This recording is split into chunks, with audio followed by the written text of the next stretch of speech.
Okay, today we're taking a look at this vacuum sealer. It has dry, moist, seal, canister, and stop. We do have the cutter on top. You put the bags down underneath it. It only slices one direction, which is from right to left. If you do try to go from left to right, it doesn't actually cut the bag. It is difficult to get it started. I don't understand why. It does have a bumpy edge on one side, smooth on the other side. You then put the bag right here to seal it, which I've already done. Does a nice job with that seal. Got a bag of potatoes here.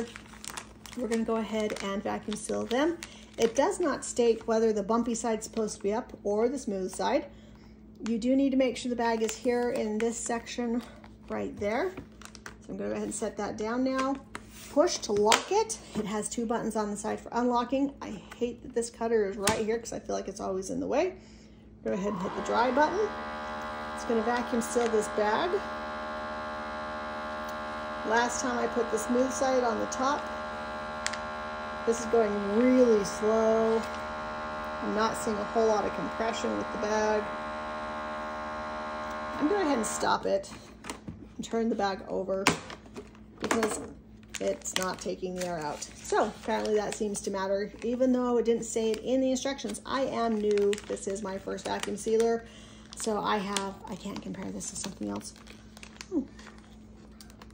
Look, it looks like there are little clips there. Maybe that's there to hold my bag in place so that it stays where it's supposed to.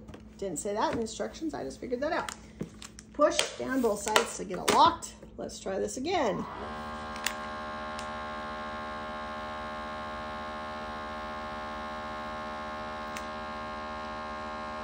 Okay, this bag doesn't appear to be changing, in my opinion. So would I recommend this sealer? No, don't get this sealer. It's not very consistent.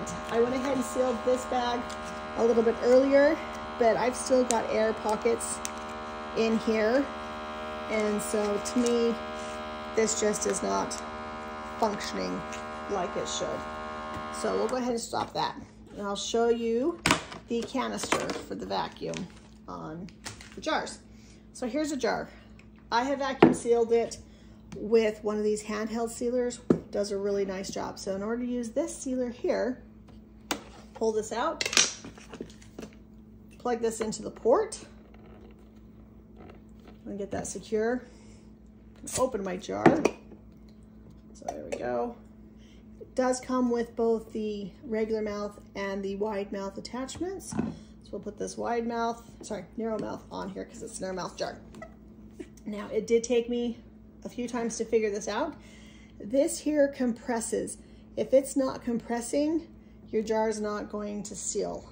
And I had to do this quite a few times. Once again, I go to move this and this cutter is in the way. I don't like it.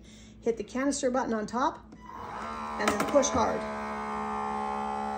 because you want to get a little bit of that compression in there. And I'm pushing really hard to kind of push that down. Trying to listen for a change in the motor like you have on some of these others, but I'm not noticing it. This took quite a few tries to get this to actually work.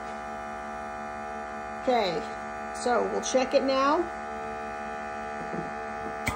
Sounds like it worked. Once again, I have to move this thing out of the way, hit stop, see if our jar sealed.